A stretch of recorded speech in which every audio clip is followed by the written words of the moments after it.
Un día, mientras cenaba en casa, oí que llamaban a la puerta. Cuando salí vi a una mujer de mediana edad que sostenía una pequeña muñeca. Aquella muñeca tenía algo espeluznante. Tenía el pelo de unos mechones cortos, la cara fruncida y grotesca, y la piel tan realista como la de una persona de verdad. La señora me miró y gritó: «Dame algo de comer, cualquier cosa. Soy vegetariano, así que lo único que puedo darte es pan. ¿Quieres también?». Asintió con la cabeza y le llevé el pan. Luego cogió el pan y lo metió en la boca de la muñeca que sostenía. La boca de la muñeca era bastante grande y parecía tener mucho espacio en su interior. Era como si el pan fuera absorbido por ella. La miré con expresión confusa y me dijo: «Se lo come todo. Seguro que también te come la cara». Luego acercó la oreja a la boca de su muñeca y al cabo de un momento dijo de repente: «Quiere carne. Dice que el pan no está rico». Me quedé horrorizada y cerré la puerta. Entonces gritó desde el otro lado de la puerta: «Los bebés necesitan comer proteínas para crecer». Unos días después volvieron a llamar a la puerta, y cuando miré por la ventana, estaba en la puerta de mi casa con su muñeca en la mano. La muñeca tenía otro aspecto. Parecía haber aumentado de tamaño y le había crecido el pelo. El ceño estaba menos fruncido que antes, pero seguía siendo una cara espeluznante. No estaba seguro de si era el mismo muñeco de antes o uno diferente, y quise mirarlo más de cerca. Abrí la puerta y le di un bocadillo. Se lo dio a su muñeca. Miré de cerca a la muñeca. Los dientes que antes no estaban habían crecido y parecía que el muñeco estaba masticando el bocadillo. Pensé: ¿es un muñeco diseñado para tener mandíbulas que se mueven automáticamente? ¿Es solo mi imaginación? Me invadió una sensación inexplicablemente desagradable y cerré la puerta. El presidente de la empresa que fabricaba aquella muñeca debía de estar controlado por un espíritu maligno, murmuré para mis adentros mientras seguía alimentando a la muñeca fuera de casa. A partir de ese día siguió viniendo a mi casa, pero dejé de abrir la puerta porque mirar a esa muñeca me ponía la piel de gallina todo el día. Al cabo de unos días, me acostumbré a ignorar sus golpes. Una noche me desperté sobresaltada al oír la voz airada de un niño en la puerta principal. Miré la hora. Eran las 3 de la madrugada y estaba irritado. Miré con cuidado por la ventana. En la oscuridad vi a la mujer de pie cogiendo de la mano a una muñeca que era más grande que antes. Esta vez la muñeca estaba de pie en el suelo. La cara de la muñeca tenía un ceño muy fruncido. La mujer llamó a la puerta y gritó: «Mi hijo quiere comer sopa conmigo ahora mismo». Luego intentó abrir la ventana de mi casa. Maldita sea. Soy vegetariano. Me enfadé tanto que le grité y desapareció. Al día siguiente, cuando pasaba por el barrio, me di cuenta de que había un cordón policial en la casa de mi vecino. Le pregunté a un residente local que estaba allí qué estaba pasando, y lo que me dijo fue espeluznante. ¿Conoces a la mujer que lleva una muñeca y pide limosna todos los días? Ella mató al hombre que vivía en esta casa. Sin embargo, el método de asesinato fue un poco extraño. El estómago del hombre fue abierto con las uñas del muñeco. La policía dijo que las uñas de la muñeca estaban afiladas como cuchillos. Lo más chocante es que hizo sopa con la carne del cadáver del hombre. Cuando la policía le preguntó por qué había hecho tal cosa, dijo que la comida favorita de su bebé era la sopa humana. Señaló el muñeco que yacía en el lugar mientras lo explicaba. El muñeco pesaba tanto que, cuando la policía le abrió el estómago, encontró dentro un montón de sopa. Sin embargo, dijeron que había cosas dentro del estómago del muñeco que parecían intestinos y que eran tan realistas como los intestinos de verdad. La policía dijo que no podía averiguar dónde se había fabricado el muñeco. Dijeron que no habían visto una muñeca así en su vida y que estaba hecha de un material desconocido que no era plástico. Me quedé helado. Miré la muñeca. Era más grande que cuando llegó a mi casa la noche anterior. Tenía el pelo largo y espeso, Sus dientes y uñas eran como cuchillas, y tenía una leve sonrisa en la cara. Regresé rápidamente a casa y durante varios días tuve terribles pesadillas en las que el muñeco se comía mi carne. Más tarde supe la historia de la mujer. Era una indigente, y alguien había dejado la muñeca a su lado, así que la llevaba consigo pensando que era su bebé. La gente pensó que estaba loca, pero nadie ha averiguado quién hizo la muñeca, quién se la dio o cómo creció. Esta historia tuvo lugar cuando yo tenía unos 5 o 6 años. Mi hermanita acababa de nacer un año antes y mis padres también acababan de divorciarse, así que mi madre y mi padrastro nos trasladaron a mí y a mis hermanas a una casa nueva. Esta casa había sido construida en una ladera de Virginia Occidental a mediados del siglo XIX. Estaba hecha de una madera oscura que casi daba una sensación ominosa con solo mirarla. La casa tenía 3 pisos. La puerta principal estaba en el piso intermedio, donde estaban nuestros dormitorios y el salón. Arriba estaba el desván, pero la entrada a él era una puerta de polea. Abajo estaba la cocina, el lavadero, la puerta trasera y luego una habitación misteriosa. Esta habitación misteriosa era la única de la casa que tenía una puerta de metal.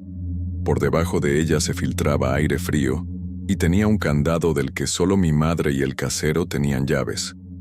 El casero se refería a ella como la sala de calderas. Mi dormitorio estaba situado justo encima de la sala de calderas, y también tenía la puerta de la polea para el ático en el techo. No pasó mucho tiempo antes de que empezaran a ocurrir cosas extrañas a cada miembro de mi familia por separado, pero empezó conmigo. Había veces en las que salía de la habitación durante 1 minuto, y volvía minutos después para encontrar cosas movidas de su sitio. Hordas de avispas y otras cosas salían del desván y actuaban de formas extrañas permaneciendo siempre en mi habitación. No me enteraría de este detalle hasta años más tarde, pero al parecer, mi madre y mi padrastro oían pasos en el salón, caminando en círculos casi todas las noches, normalmente solo cuando uno de ellos aún estaba despierto. Un escéptico diría que lo de mover mis cosas era una broma de mi hermana mayor, que los insectos eran normales y que los pasos eran de madera que crujía. Sin embargo, una noche me desperté y sentí que había alguien en la habitación conmigo. Me di la vuelta y vi a un niño pequeño de pie, envuelto en la oscuridad. Solo podía ver su silueta, pero parecía del mismo tamaño que yo. Así que le saludé. El chico me contestó que era de la sala de calderas y me preguntó si podía jugar con mis juguetes. Le dije que no porque era demasiado tarde y no quería meterme en líos. Durante un breve instante, pude distinguir la expresión del chico. Mi rechazo se encontró con una mirada de pura rabia, y luego, en un instante, el chico desapareció. Al día siguiente se lo conté a mi madre y a mi padrastro. Parecían nerviosos, pero luego me aseguraron que había sido un mal sueño. Ya de pequeño sabía leer a la gente, así que me di cuenta de que se estaban guardando algo, pero lo dejé estar. Aquella noche ocurrió otra cosa. Volví a despertarme con la sensación de que no estaba solo. Esta vez, cada vez que me daba la vuelta, me encontraba con algo siniestro. La silueta de una anciana estaba encorvada sobre mi cama, con la cara a escasos centímetros de la mía, respirándome. Donde deberían haber estado sus ojos, solo había oscuridad. Me levanté, corrí junto a ella, abrí la puerta y corrí a la habitación de mi hermana. Mi hermana mayor estaba en una fiesta de pijamas, así que solo estaba mi hermana pequeña durmiendo en su cuna. Cuando me volví hacia la puerta, vi a la mujer caminando lentamente hacia mí. Cuando pasó junto a la ventana, un rayo cayó fuera, y, en ese instante, la mujer desapareció. Y donde estaba ella, parecía que en su lugar se me acercaba un lobo.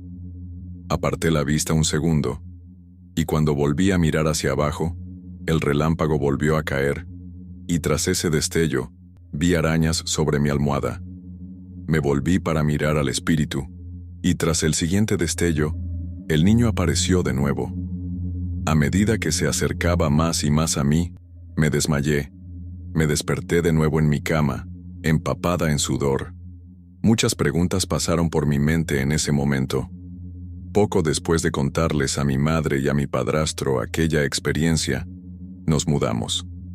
Según lo que el casero le contaba a mi madre cada vez que ella se enfrentaba a él por las experiencias paranormales, una madre viuda y sus 3 hijos habían vivido en la casa cuando se construyó por primera vez. El marido había muerto durante la guerra civil.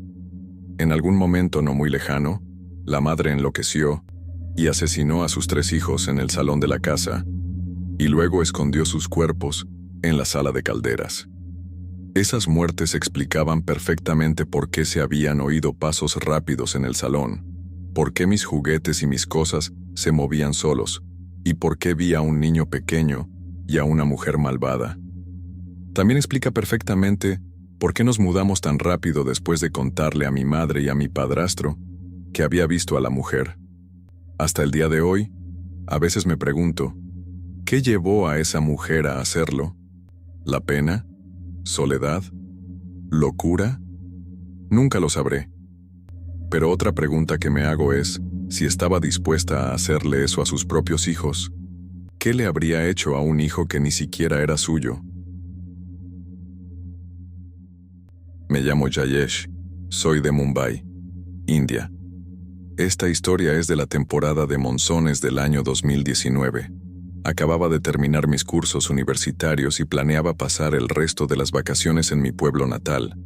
Mi pueblo está situado en la región costera occidental de la India, conocida como Konkan.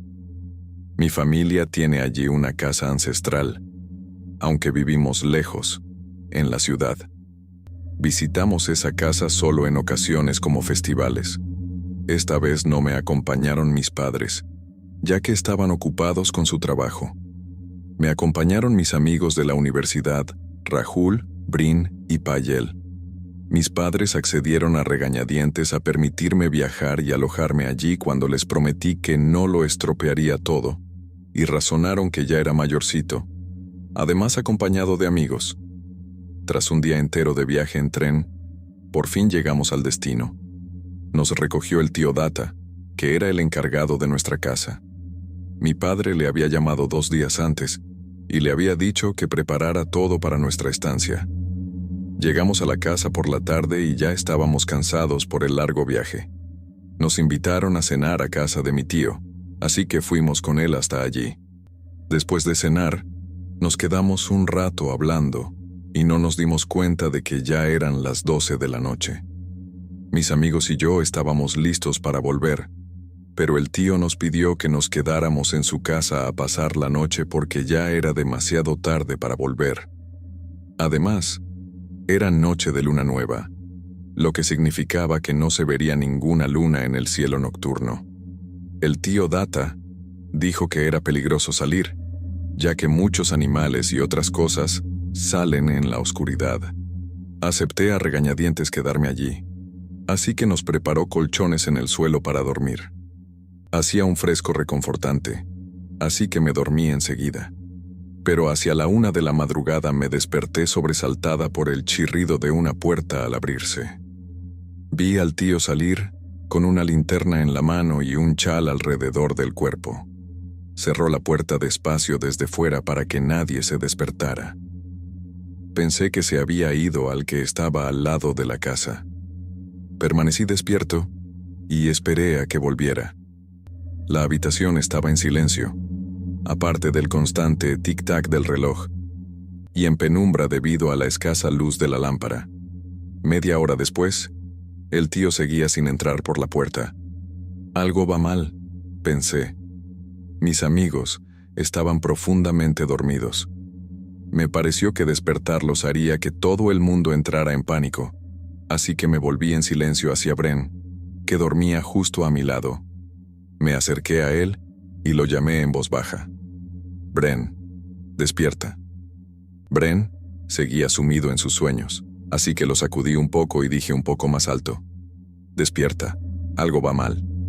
Bren abrió los ojos inmediatamente y se volvió hacia mí. Me puse un dedo en los labios y le dije, «Shh, no hagas ruido o despertarás a los demás. Algo va mal. El tío no ha regresado todavía. Ya ha pasado 1 hora». Bren habló claramente, todavía medio dormido. Debía de tener algo importante, así que salió. «¿Pero qué trabajo importante tiene que hacer a medianoche?», dije con tono preocupado. Sin decir nada más, me levanté lentamente y me dirigí a la puerta. Bren se incorporó y me observaba, con cara de confusión por lo que estaba haciendo. Cogí una linterna de la mesa que había junto a la puerta y la abrí lentamente. Las viejas bisagras chirriaron, pero nadie más se despertó. Salí, y aunque llevaba una capucha, el aire era gélido y me recorrió un escalofrío por la espalda. Encendí la linterna y empecé a buscar al tío por los alrededores. Me acerqué al retrete y busqué dentro y fuera, pero no había nadie. El ambiente fuera estaba completamente oscuro y frío, con el sonido de los grillos y las ranas llenando el silencio. Después de buscar por toda la casa, no encontré rastro de él por ninguna parte. No sé cómo me atrevía a aventurarme más lejos porque los alrededores eran densos árboles y arbustos que albergan muchos animales salvajes y mortales. Pero decidí seguir buscándolo. Caminaba despacio y con cuidado, mirando y escuchando y moviendo la linterna para comprobar bien mi entorno. Pronto llegué a los arrozales de nuestra familia. Como creía que el tío podría estar allí, y la hierba alta me cubría la mayor parte del cuerpo, di cada paso con cuidado, apuntando la linterna al suelo para evitar pisar algo que pudiera ser peligroso. Cuando llegué al centro del campo, grité, «Tío, ¿estás ahí?». Girando cada vez en una dirección distinta, llamé en voz alta 2 veces, pero no obtuve respuesta. Pero de repente me quedé inmóvil al notar que los sonidos de los grillos y los anfibios habían cesado de repente y reinaba un silencio sepulcral. Eso suele significar que había un depredador o algún animal cerca. Oí crujidos en la hierba y movimientos por el campo. Moví la linterna en la dirección del sonido. Vi crujir la hierba. Entonces, hice una tontería. Cogí una piedra y la lancé en la dirección de donde procedía el sonido. Cuando la piedra tocó el suelo, el crujido de la hierba cesó. Me acerqué para inspeccionar y comprobar si había matado o herido a aquel animal o algo parecido. Pero de la nada, un jabalí se abalanzó sobre mí y me tiró al suelo. Era una emboscada y caí en ella. No podía luchar porque estaba desarmado y solo llevaba una linterna en la mano. Parecía muy peligroso y temí por mi vida. Su impenetrable piel negra cubierta de pelo, sus afilados colmillos listos para desgarrar piel y carne, la saliva que goteaba de su boca y la mirada mortal de sus ojos amarillos, que pude ver con el resplandor de la linterna. Me incorporé, pero me quedé helado y asustado por la impresión. Nunca en mi vida me había topado con un animal tan enorme, ni siquiera cuando mis padres me advertían que no me metiera con los jabalíes. Parece que el jabalí se enfadó conmigo porque le golpeé con una piedra. Cuando intenté levantarme, el jabalí chilló con fuerza, lo que literalmente hizo temblar mis tímpanos. Pero de repente oí el sonido de un tambor de mano que venía de alguna parte y se hacía más fuerte, como si avanzara hacia mí. Los tambores de mano eran instrumentos utilizados por los aldeanos para ahuyentar a los jabalíes y a los pájaros de los campos. El jabalí dio un paso atrás y salió corriendo. Estaba empapado en sudor y a punto de mearme en los pantalones, pero dejé escapar un suspiro de alivio cuando se perdió de vista. Me puse en pie y me giré para ver una figura oscura a cierta distancia. Llevaba un chal alrededor del cuerpo, un tambor en la mano y una lámpara en la otra. Pensé que era mi tío y corrí hacia él, pero me detuve al acercarme. Volví a mirar y esa persona no era mi tío. ¿Qué estoy viendo?, pensé. La figura medía al menos 2 metros y llevaba un chal marrón que le cubría el cuerpo y la cabeza. Sus manos eran musculosas y completamente pálidas y grises. En lugar de tener cara, estaba cubierto de oscuridad y tenía 2 brillantes puntos azules que brillaban en el lugar de los ojos. Me detuve un momento, asombrado y asustado a la vez. Empecé a retroceder lentamente, pero entonces la figura habló con una voz profunda y resonante. «Retrocede». Caí inconsciente en el acto. A la mañana siguiente, cuando volví en mí, estaba en casa de mi tío y rodeado de mis amigos, mi tío y el médico. Antes de que pudiera decir nada, mi tío me informó de que me había encontrado tirado inconsciente fuera de los campos junto a un aldeano. Sabían que había desaparecido y todos me estaban buscando. Le expliqué a mi tío que había salido de casa en su busca y le conté mi encuentro casi mortal con el jabalí y el encuentro con aquella misteriosa figura alta.